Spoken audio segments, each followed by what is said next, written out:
hope, aspiration, connection, belonging, culture. These are the stories we tell. Join me as I speak to storytellers from across the world and hear about what inspires them to create the reality they want to live in.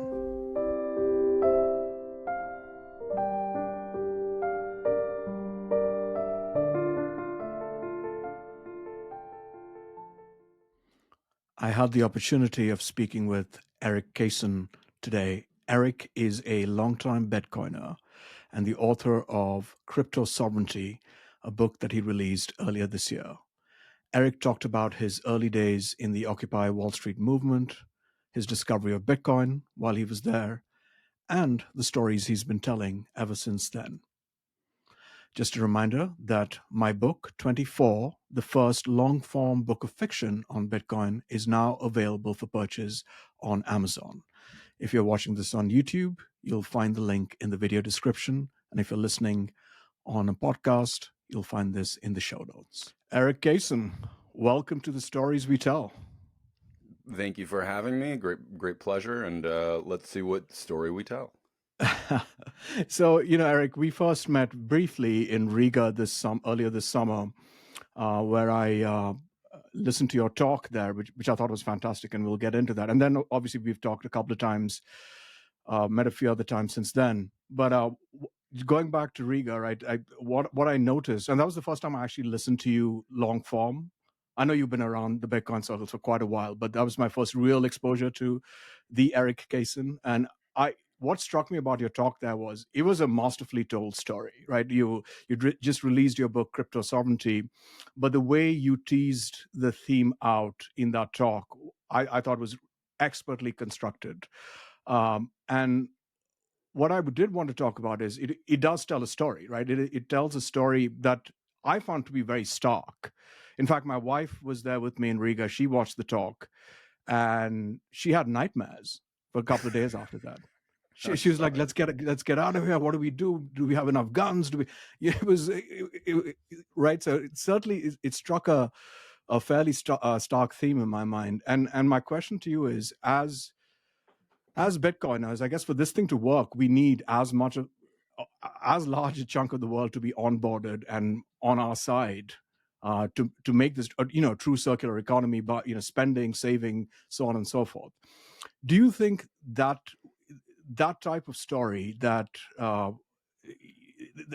the stark message, first of all, do you agree with that? But assuming you do, is that the message that draws people in, or is there a different approach we could take? I mean, I'm a big fan. Well, I guess first of all, like the talk that I did on Riga was the development of the technology of architecture, specifically around surveillance and genocide. So I sort of connected the original development of the panoptic prison and this technique of the gaze and surveilling, and like its full evolution all the way up through the 20th century genocides and the Holocaust, and the connection of that to like re-education camps and sort of the global open-aired surveillance system that we have that seems to be hell-bent sort of on the same design. I do think it's like quite nightmarish and terrifying. And I think that's the true existential angst that gets arise when like you actually realize that the state isn't this like caring entity that like wants to help cultivate life. Like it is a genocidal machine that's hell-bent on ensuring anybody who wants to move outside of the perspective and theorem of the state itself like can't find a method and mode for life. So while that's like a pretty terrifying message, there's also the dualism of, in my opinion, not just Bitcoin, and this is why my book is Cryptosovereignty, is the praxis of asymmetric cryptography and the methodologies of organization that we have. So Bitcoin being the primary, but Nostr being an excellent example of this same sort of tactic being operated. There's a true saving power in it, in my opinion, and not just saving sort of in an economic sense, but in a very real political sense. And I think it's really important to focus on, as dark as things are and as small as an opportunity that we have as humanity, there is a very radical potential for like the good news that is Bitcoin asymmetric cryptography and what the internet entails. And so like I think there's a dualism of communicating the very harsh nihilistic message of what's going on and the hope that these technologies give us for the potential to liberate. But like my friend Izzy likes to say, like, we are bioelectric nodes, and it is our responsibility to sort of convey and communicate these ideas and messages to other people, sort of in whatever way they're going to be receptive to it, in order to kind of get across the message. But more and more I'm leaning towards like we need like real organization and education to really help compel and propel people into this ecosystem in a way that eventually has them identify themselves as being Bitcoiners. So, Eric, you've been to a few of these conferences and you see the kind of camaraderie and just the warmth and happiness that there is, right? And in my mind, that if we can highlight that to the outside world and say, look, you feel hopeless. I mean, you live in despair for the most part, right? But there is this place here where people are happy and we acknowledge what's wrong with the world, right? But we don't dwell in that. We don't let that consume us. You can come over and experience this for yourselves. But do you feel that that sort of message is coming through, or are we still as Bitcoiners in the phase where we're warning of the perils in the existing system and not quite highlighting the beautiful things that are on the other side? This is actually kind of one of the funny things that sort of strikes at the heart of some of the dualism that's going on. And so I think like as we're meeting here in internet world and like part of the general news sphere that's developing, I think that there tends to be more of a focus on the nihilism, which makes sense that like when we're in our sort of individual states, or even presenting ourselves in an anonymous manner, that we focus a bit more on sort of this dark and nihilistic mechanism, which makes sense. Like internet people that are anons like they're keeping themselves anon for the very specific reasoning of that nihilism. And so I think in that environment, it presents itself in that way, and why there's so much more of a heavy dialogue about sort of toxic Bitcoin maximalism on the internet.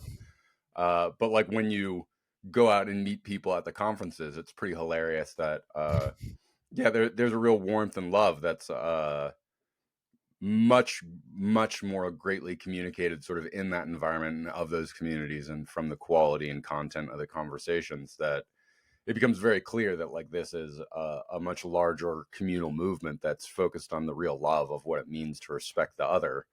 And I think it's very interesting because like there's a whole series of friends that I have that like I've never actually met in meet space, that like when we do meet, we immediately kind of connect and vibe and go deep.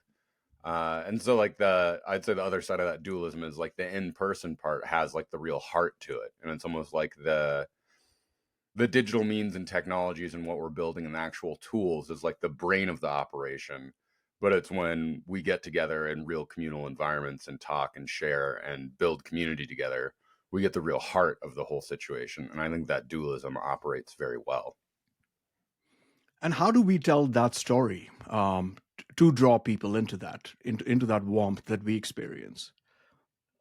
I think a lot of it is encouraging people to really come out and meet people in meet space and understand that like there's only so far that you can get with studying on the internet or learning from YouTube videos or listening to podcasts, and that coming and meeting people and having real conversations and allowing for those dialogues to happen are really important. And I think particularly for people that feel like maybe they don't fit, or maybe they just like toxic maximalism, or maybe they just have their own strong opinions, I think you'd be very surprised to see and feel and understand sort of the difference. And then the final component too, in my opinion, is like I'm totally uninterested in the economic conversation at this point in time. And I'm not saying like it isn't an important component, but I just feel quite strongly that it's much more important to focus on those other aspects and to be able to sort of share together in what we're really sort of creating, and allowing for individuals to have their own conversations and understandings of that. And I think it's a very important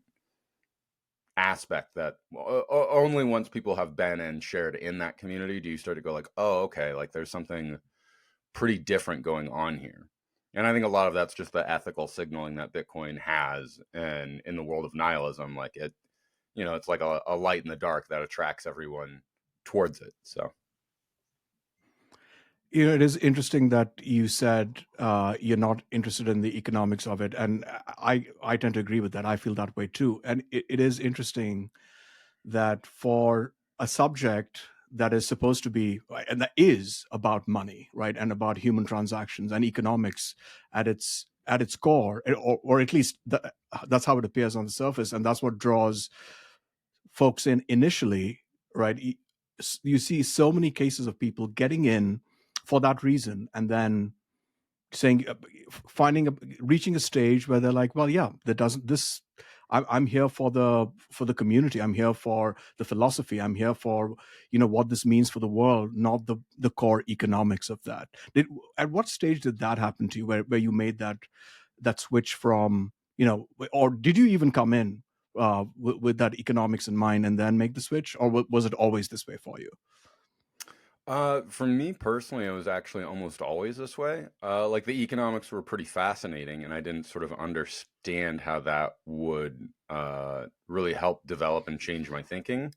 It's sort of the ironic idea of that. I've talked before about how I had pretty strong socialist and Marxist leanings before, and through the development of like studying Austrian economics and coming to an understanding of the problem of statism and fiat money specifically, I was able to really draw that stark line in the ground and understand the problem of statism and regulatory capture sort of inside of the economic equation. And so it was a little backwards of that. Like I was looking for something like Bitcoin to solve the political problems that I saw applying to money, because I had really found Bitcoin through the Occupy Wall Street movement, and that's when I sort of started studying it. And so for me, there was a real light bulb moment when I was like, oh, like you can escape capital controls using this. It's a true peer-to-peer currency that has cryptography behind it. That started to really blow my mind. And as I dove deeper and deeper into it, I sort of realized that like my own concourse and development was sort of backwards, and that I came initially for the political, and that gave me a greater understanding of the economics, which was very valuable sort of in converting me from this like far left socialist to just like shoving me off the spectrum into full anarchism, and why I sort of developed my own identity around uh, essentially moving past anarcho-communism into just outright crypto-anarchism, and sort of the perspective and development that I see Bitcoin offering for a module of political development. So. Were you in New York as part of the Occupy Wall Street movement? No, I was here on the West Coast, and so Occupy Oakland was something that I participated in quite a bit. And then the next year in 2013, there was like an Occupy national gathering in Philadelphia that I went to, where that's kind of what really broke my back in terms of understanding that like political organizing for protesting and utilizing the freedom of assembly. Like it felt really good, but like it wasn't a strategic application of anything. Like if anything, it was the opposite of that. I realized that like it was an emotional outpouring that allowed for people to at least connect, but like there was no sort of strategic or tactical development, and that's what I was really alarmed about. So when I saw what Bitcoin could offer and the potentiality behind it, I was very excited to get working on something. In addition to like I was just at a place in my life that I didn't feel really anything had much value or consideration to myself. So when I saw the sort of small developments going on around Bitcoin at that time, I was just like, I'm going to hop in and participate wherever and however I can, because this does seem to be pretty important to me. And it's been really awesome watching the sort of bloom come out of that. How strong was the Bitcoin component in Occupy? That must have been early days, right? A couple of years, 2, 3 years after Bitcoin. Was there It, a it, prominent? No, it was nothing more than a murmur, and it wasn't, it was as poorly understood as it was then as it is now. And I just got lucky that like it was a very random sort of passing conversation where someone was like, "Hey, this Bitcoin thing seems like it could be a real answer and it's important," and that just sort of got the fire started. And then I didn't think much about it until I had read that Wired article maybe a few months later, And then I had read like something on the forums about somebody circumnavigating capital controls in China using Bitcoin. And so all of these things sort of got my brain percolating, going like, huh, like what is this thing? And then I started doing my own research. And then it was probably late 2012 that like I really sort of had a flash go off, and I was like, oh, okay, like this is actually like pretty important, and there's like really interesting stuff to do. And then it was probably another year of really studying and diving in before I'd like really gone full crazy about Bitcoin. Why do you think it is, Eric, that the Occupy movement didn't blossom into a Bitcoin movement? Because to me, it seems like the genesis of both, right? I mean, Satoshi wrote his white paper.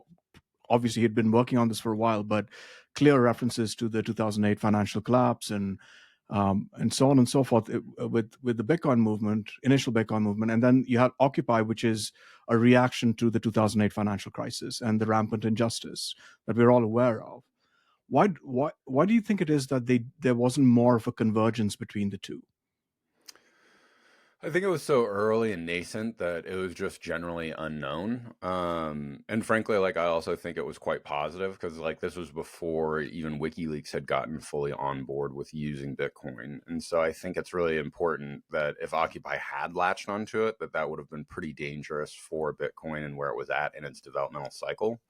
Um, and I think it's a lot of the same trappings that we see today. And this is one of the reasons that like I, again, going back to focusing on that sort of education and agitation component is like I think most people don't understand how or why it solves their problem. And I find talking to liberals and progressives very frustrating just because they're so invested in their own ideological approach to the world that they're not open to the actual possibility that like Bitcoin is actually for them and can help their causes and ideals more so than anything else going on. And essentially like this amount of very deep brainwashing that has gone around isms and what it means to be like what liberalism means and what progressivism means.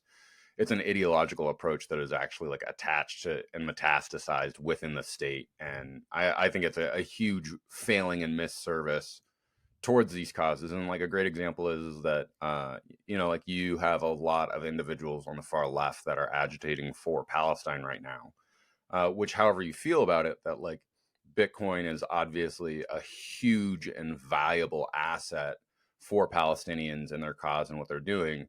And the fact that there isn't a much stronger representative of people being like, hey, like Palestinians being exploited by Israel, you should like use this Bitcoin thing and it can like probably help you out greatly.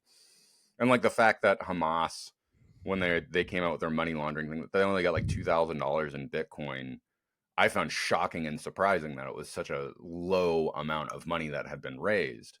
And so to me, this really indicates much more greatly that like there's a very deep ideological problem right now that most people don't even understand what any of the isms sort of mean beyond the propaganda that they've been given. And that's been the course of like a very long concourse of intergenerational misunderstandings of these isms, specifically to like gut them of their political potential and their organizational practices. So I think ultimately it was a good thing that Occupy didn't latch onto Bitcoin because it was just too small and undeveloped at the time. And I think if there was another movement to happen, like Bitcoin would essentially be the spearhead of it. And I hope at some point in time there will be like an Occupy the Fed movement where people are like, fuck the Fed, stop using their money, refuse to pay taxes, refuse to operate with these people that are using your money for criminal conduct and causes. And like that's not because we're evil people. It's because like we actually want to build the fucking roads. Like we actually want to help America in a meaningful way.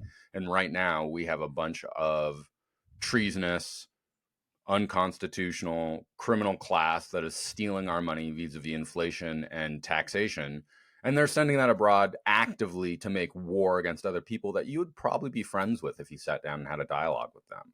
So we really need to take responsibility for ourselves and understanding that what's going on, in my opinion, it is a treasonous, collectivized class warfare against all people, all American peoples against their political class. And the parasitic political class has given itself permission to actively steal from people to go make war against others abroad. And I just find that despicable and disgusting. And I think that needs to be the central component of all dialogue about how our economic system is conducted. Why do you think that's happening, or why do you think it feels that what's happening, with the state, uh, is more prominent now than, let's say, 20 years ago, right? I mean, the state as a concept, uh, is this? I mean, just going with what you're saying, right? It's always had this sort of evil predilection, right? But what is it about the state now that makes it appear that this is so much worse? It's really technological development and the capacities and the availability of what the state can do vis-a-vis technology. And to me, like part of what happened both after the collapse of the Soviet Union, the development of the internet, and then 9/11 was all sort of part of this concourse of things sort of going horrifically wrong in the same way at like the end of World War II. There was this like huge opportunity to actually like liberalize the full global world order, to like work with the Soviet Union in like a thoughtful and meaningful way to like develop society on a whole. But instead, we like fucked all that up and went like full war economy methodology. Collapse of the Soviet Union, birth of the internet. There's now this opportunity to create this new globalized collective. As Francis Fukuyama said, that like it was the end of history at that point in time.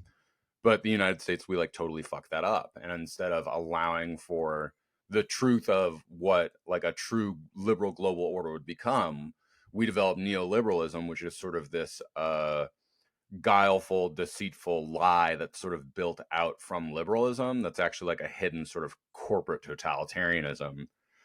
And after 9/11, I think they saw that with how the internet was developing, the growth that was being seen around it, they're like, oh, this is like the thing that we deploy in order to create like a globalized uh consumerist corporate society that's like based on the American module, where like we hollow out all people's identities and we replace it with general consumerism, and like we can all get wealthy off of the exploitative process of doing that.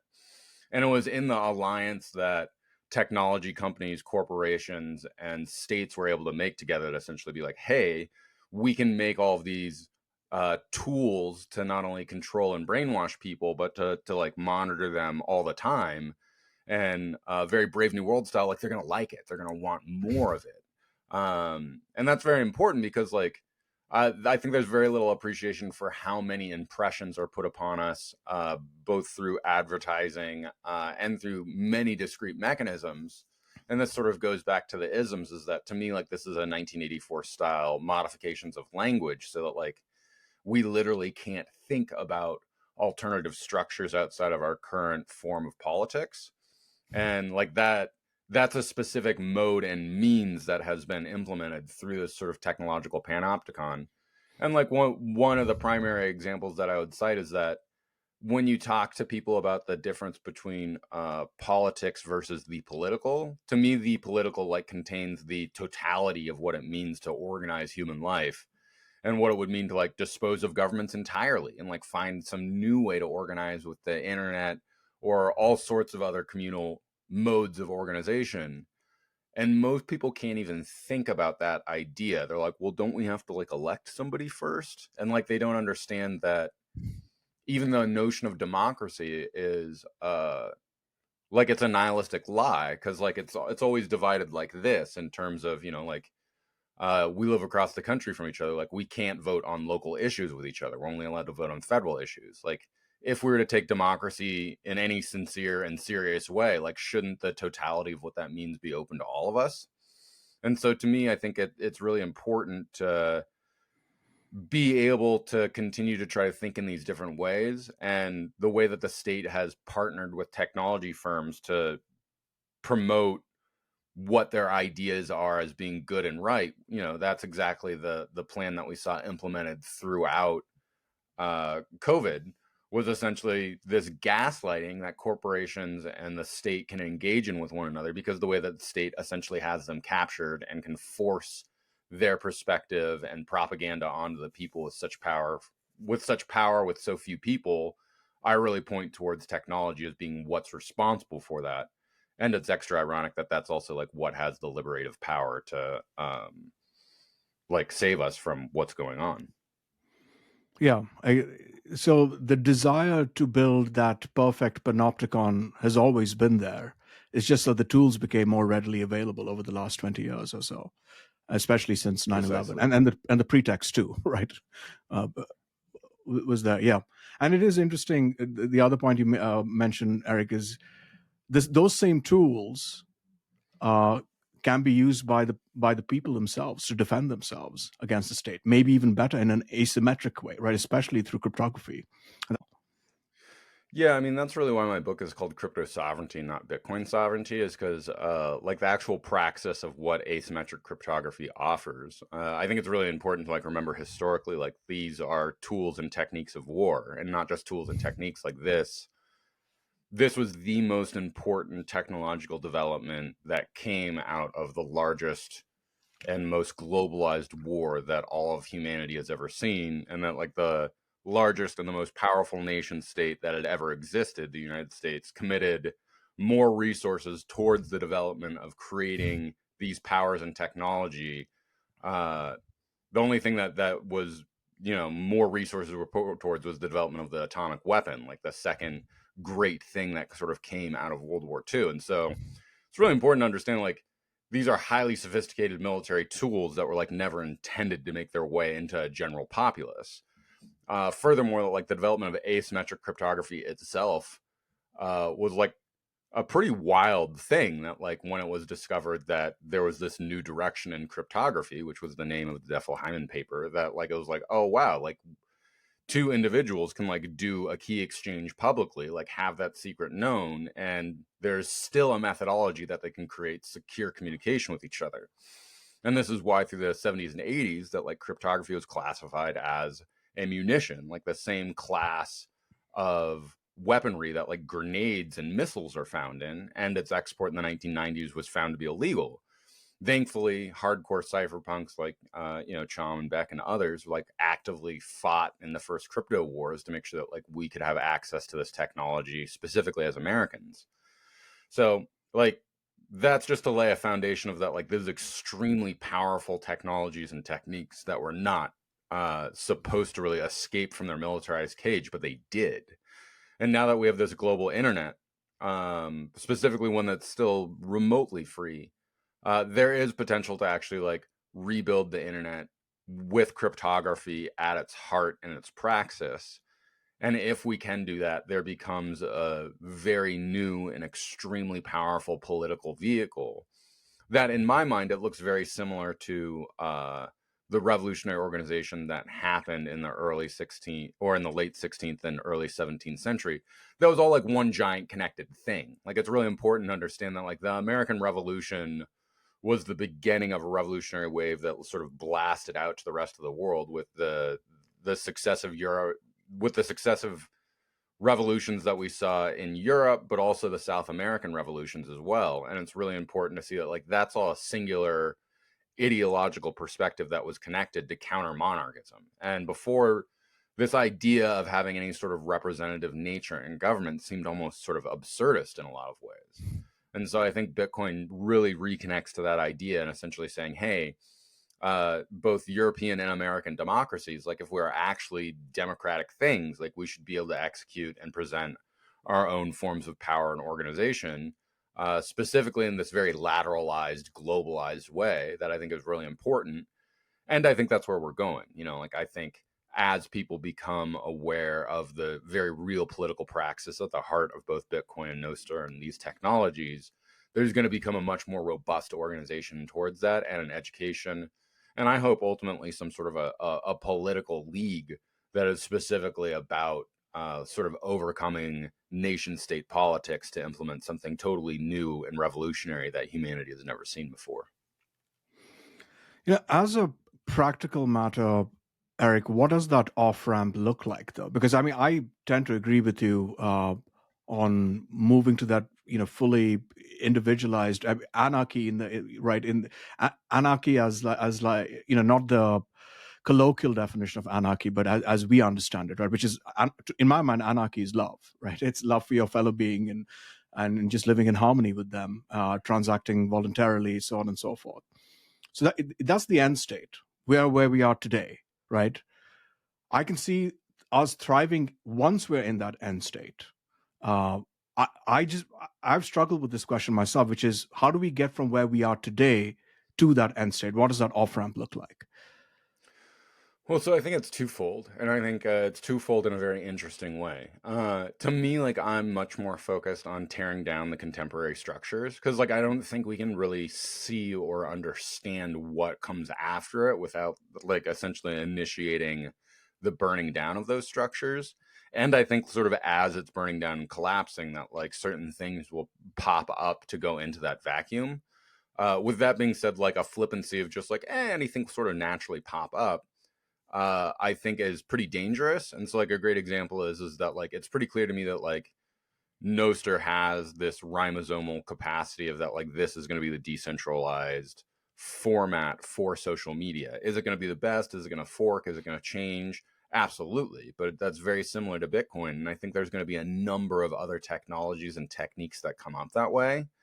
And then I think the sort of third component is that we need, I don't know if we need, but like I think there's going to, and I think it already sort of exists in a pretty unofficial format, but like we need essentially a league or a web of trust amongst people who know and understand this technology, and to really start sort of raising the bar with what it means to not only advocate and educate for each other with it, but to essentially create like an active political league that's like, hey, we utilize these techniques and technologies not just because it's fun and interesting, but because like we understand the government will shut down your bank account. We understand they are going after your social media. We understand that they are going to try to prevent you from getting on the internet.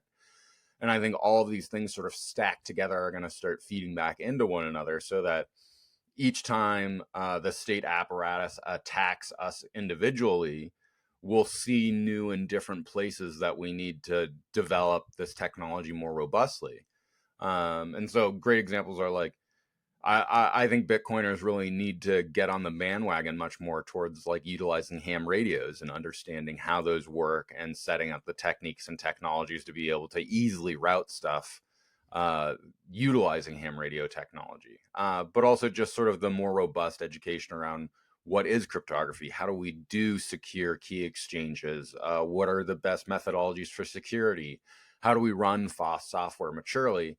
And I think this whole sort of open source stack, as it develops, I want to see that sort of find itself into a greater political union where, like, if you're curious about this stuff, you sort of go to that league and there will be people that are available to sort of teach you about all of this. And furthermore, we'll have our own sort of process of proof of work to where, you know, to have membership in the league, maybe there's certain achievements that you can sort of prove to other Bitcoiners to show your proof of work so that we don't have to trust each other, but we're verifying with one another that we're actually doing the process and techniques correctly. So the tools and adoption improve, and this allows people to exit, and you get more and more people and they exit, and the state diminishes for all intents and purposes. The effect of the state diminishes because once you're exiting in a larger and larger group. I think, again, in theory I like this. One thing I struggle with is the state's not just going to allow itself to diminish without a fight, right? So when I say what does the off ramp look like, that's what I'm trying to understand. Will it be violent and bloody, or can we peacefully achieve this end state? Like I think it's really determined on the state whether it's going to be violent or bloody. So that means it probably will be violent and bloody. And in all honesty, like I think that that's sort of the concourse of human history, right? Like very few revolutions have been bloodless ones. While I think there's all the present techniques to keep it bloodless to the extent that we want, I also have this perspective that like people like myself and others who are like known and active open Bitcoiners, like we're sort of the revolutionary vanguard that's taking on the personal risk of that. Like, yeah, if the state's going to attack people, it's probably going to be us.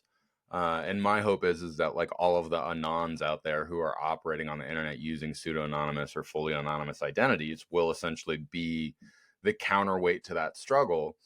And I hope that they would be offering and helpful towards not only trying to liberate us politically, but also using us as examples to point out, hey, like this is an actual powerful political vehicle. They're very similar to how WikiLeaks was operating. They're going after people that were educating around this and utilizing these tools and techniques.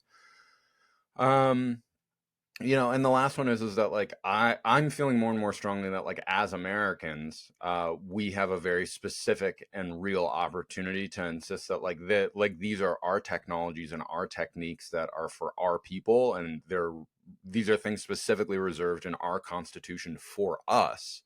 And like our government trying to take those from us or to declare them illegal or implement CBDCs, like this is all bold-faced unconstitutional.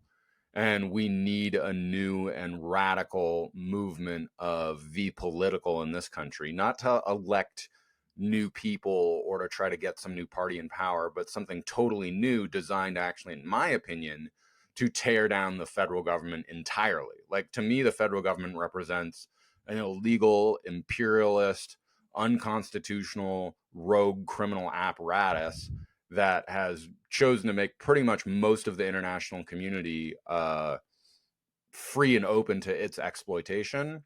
And I find it disgusting and despicable. And I hope as this escalates, like all of these bastards who are part of that structure are going to realize that like their hands are caught in the cookie jar and they will be held responsible. They will be publicly put on trial. And that through a new application of jurisprudence utilizing the internet directly, they will be held accountable to justice.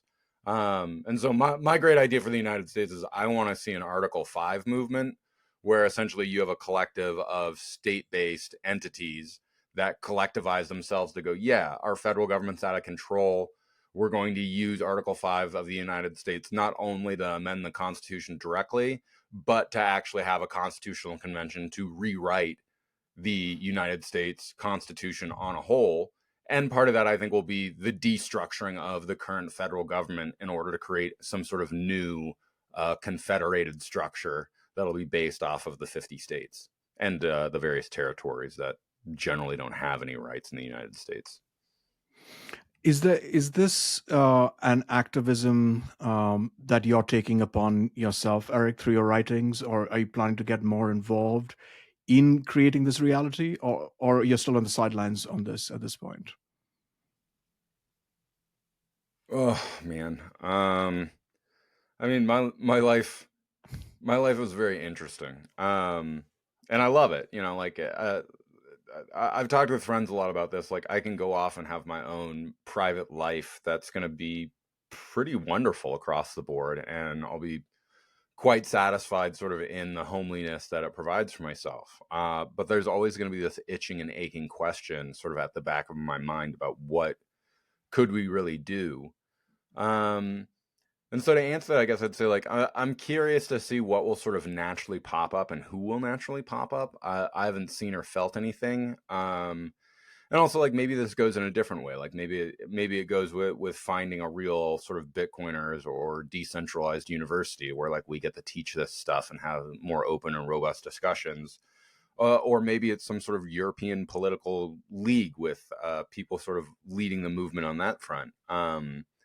I do feel pretty confident though, like it's going to naturally come up. And whenever it does, like I'm quite interested in participating into the fullest extent that I can.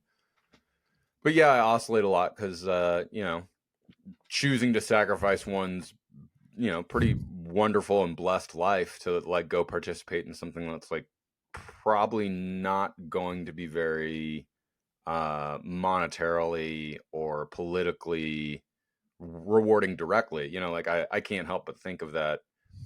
It was something like of the 24 people who like signed the Declaration of Independence, like 19 of them were like bankrupt, killed, or driven out of the country like before the end or before the start of the 19th century.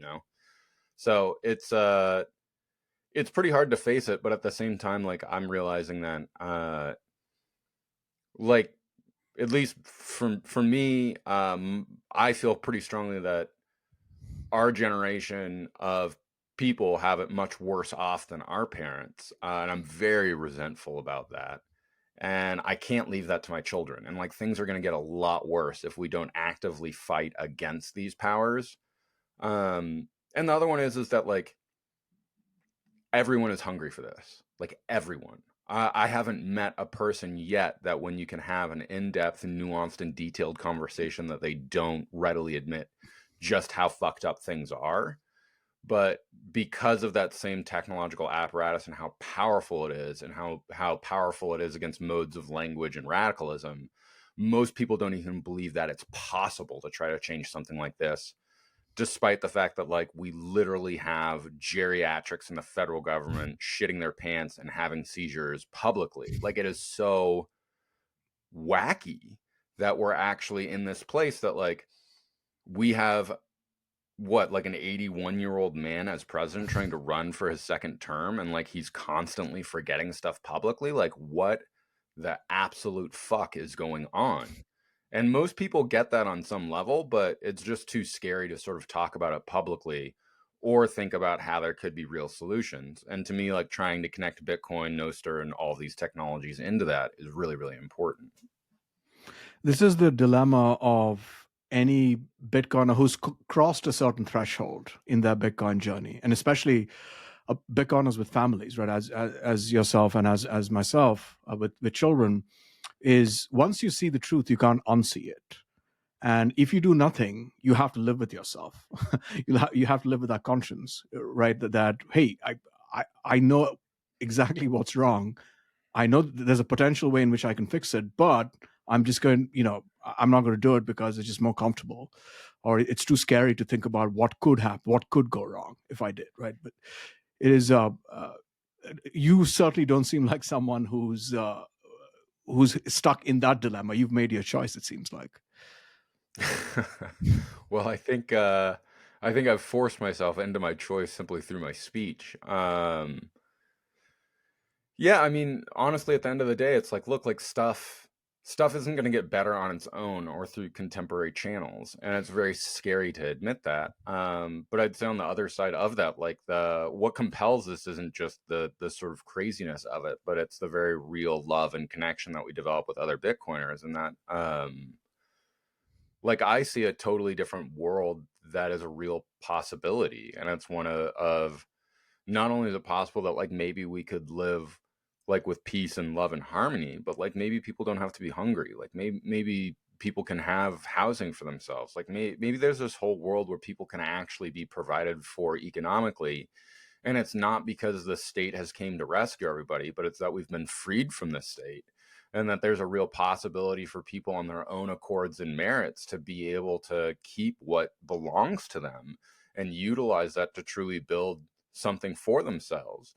And when you get all of the general criticisms that were people freaking out that like you need the state's management of this stuff, I feel very frustrated because like there's an entire documented human history of people being able to develop for themselves outside of the purview of the state. Like that's sort of the natural mode of things.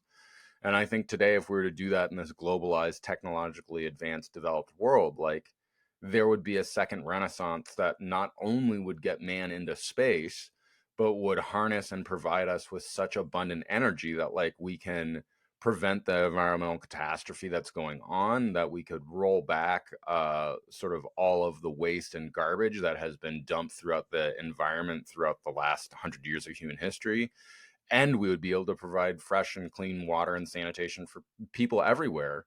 But like governments aren't going to do that. Like people are going to do that, and people are going to do that with the real technological development and rewards that are going to be provided for them to doing that. And I just always find it very interesting that this is sort of the infection of statism, whether it's on of a conservative or a liberal thread, of that like people really think that they're not smart enough to live and organize outside of the state. And I insist that like there is a bigger and better way. The problem is that because we've been given this classic way of organizing in this way for so long, like our brains have become brittle and fragile towards trying to thinking of any sort of alternatives outside of it. And to me, like that's the only potential that we have to rescue humanity from like the very real crisis that we're in. And the fact of that, between geopolitical conflicts, like there's a very real possibility of all biological life on Earth being wiped out by states flipping out and nuking each other. And like, that's a very special kind of insanity that I think the whole of humanity has to grasp to and admit to itself, that like this isn't working, having these sociopaths utilize techniques of war and violence to try to keep one another's borders in check. Yeah. Well, and maybe the story to tell is the one that you mentioned a little earlier, Eric, which is this thriving, abundant world, right, where people have housing, and it's because the state is out of the picture, and not because of anything the state's done.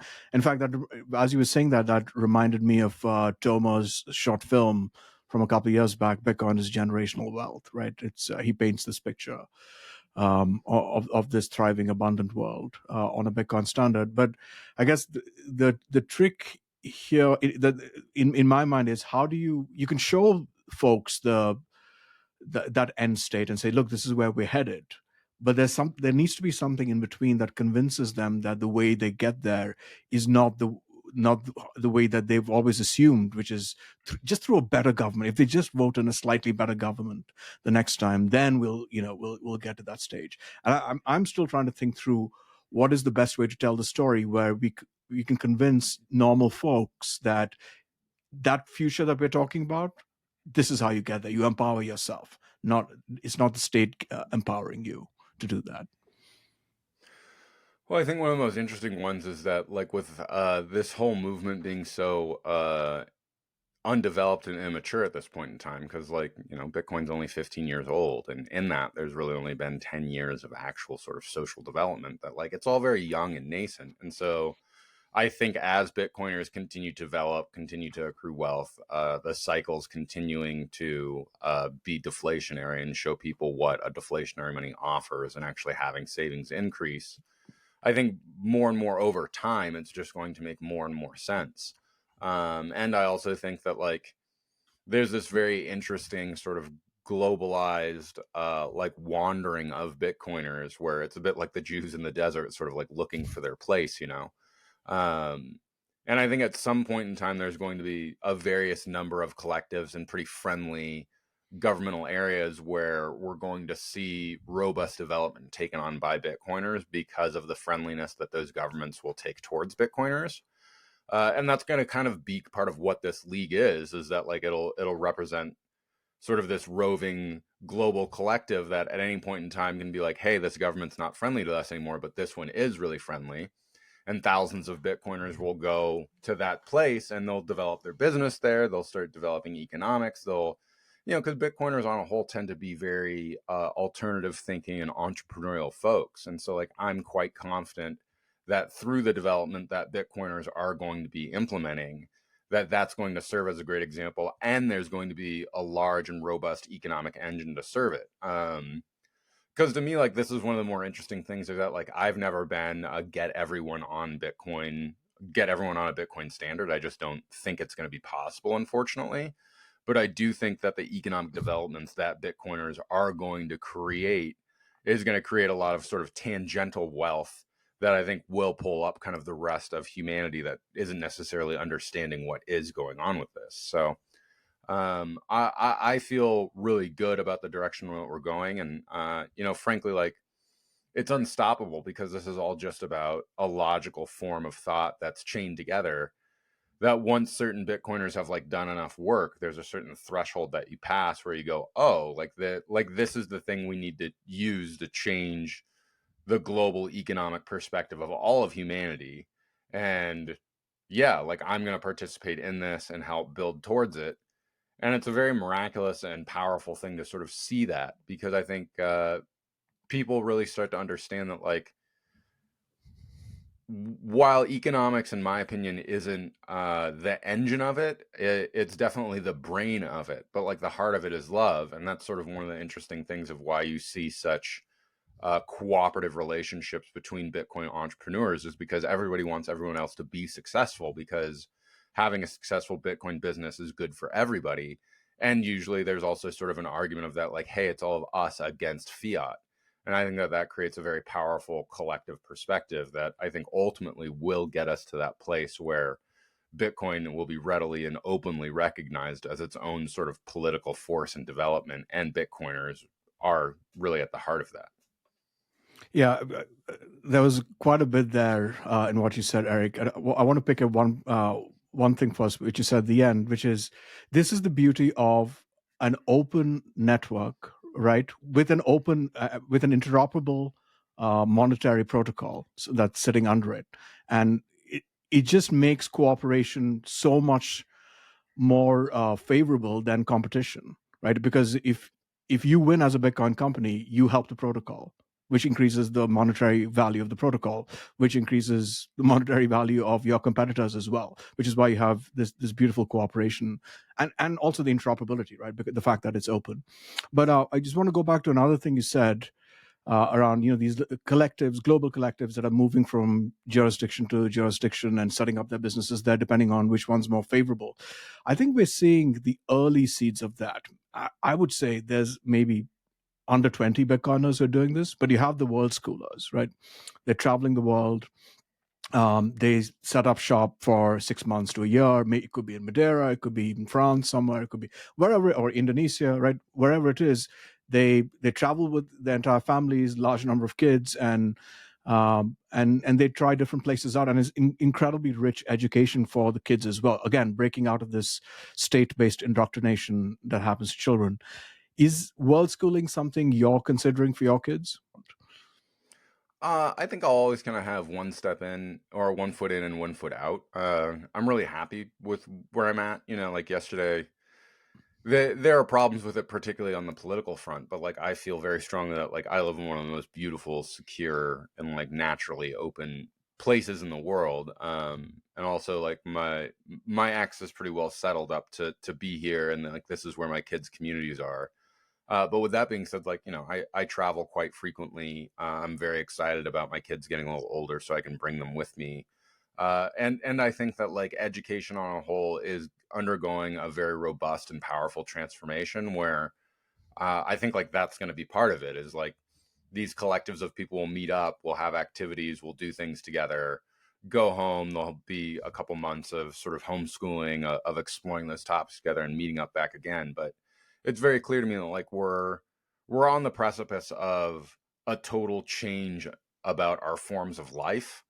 And I mean, the 20th century was really defined by this idea of work as a 9 to 5. You're tethered to a place, you go in and out of there. And now that remote work is a possibility and that the internet creates a 24/7 work environment, I think people are free to go anywhere and do anything that they want. So, like, if people are available for it, yeah, like, I think it's an amazing and awesome thing. I'll probably explore it to some extent with my kids, but I really love having like a home base that's my place. Like I live really close to where I grew up. I know a lot of people in my community. So for me, like that's also one of the reasons why people are like, you got to get out of California right now before it all collapses.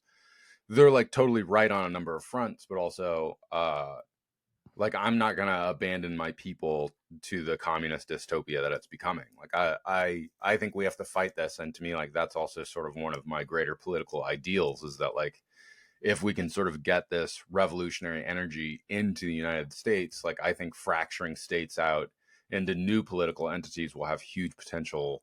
And I'd very much like to see that for my community because I think a lot more people see from a perspective that I do than sort of the much more larger urbanized California. So, yeah, I think it's a really great opportunity. It's just not one that's really going to present itself for me at this point, at least. No, that makes sense, Eric. So, last question for you before we leave, before we wrap up, I should say. What's next? You've just released your book, Crypto Sovereignty, this year. Next book coming up. Any other plans? Yeah, it's kind of funny because just from dialogues that I've been having, like sort of a second book has sort of naturally come out of that. And it's going to be like, who knows how long it'll take, first of all. But it's really sort of focused on like the history, the philology and etymology of like the various isms. So like Marxism, socialism, anarchism, fascism. to sort of disentangle all of these, because these terms have been so thoroughly abused that like nobody really understands them from a core perspective. And I want to explain all of these because, in my opinion, Bitcoin engages in a Hegelian synthesis of all of these various political theories to create a new one. And so, like, being able to adequately parse it all out to explain all of the various aspects that Bitcoin's appropriating for itself to make a new political theory, I can essentially then have the second part of the book being like, okay, now that we can see how all these political theories operate, what's Bitcoin synthesis doing, and what is sort of this new module of politics that Bitcoin seems to implement. So that's sort of what I'm working on. I'll continue to do podcasting and stuff. I'm probably going to take crypto sovereignty and make my own podcast. That'll probably take like a year to do, but it's just going to essentially be me doing readings of various chapters of crypto sovereignty with different guests who have like read it. Because I just really want to have like a deep and robust philosophical discussion about a lot of the topics that I'm kind of striking on, and using that to create sort of a robust base to have this larger ongoing philosophical dialogue. Because to me, that's the really important and juicy stuff that I love and enjoy. So the fact that I get to participate and help create these dialogues is really fun and exciting for me. Yeah.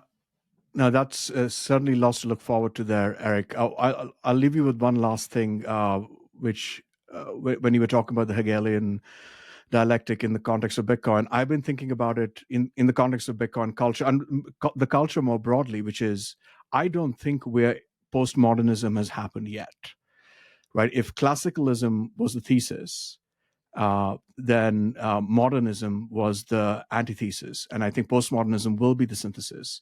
And we're not there yet. Or maybe if we are, it's just about beginning. And maybe the Renaissance 2.0 that Bitcoin potentially ushers in could be the beginning of postmodernism. I would agree with that. I think the sort of postmodernist perspective we've been given is inaccurate, and I would almost call it like inverted liberalism or something.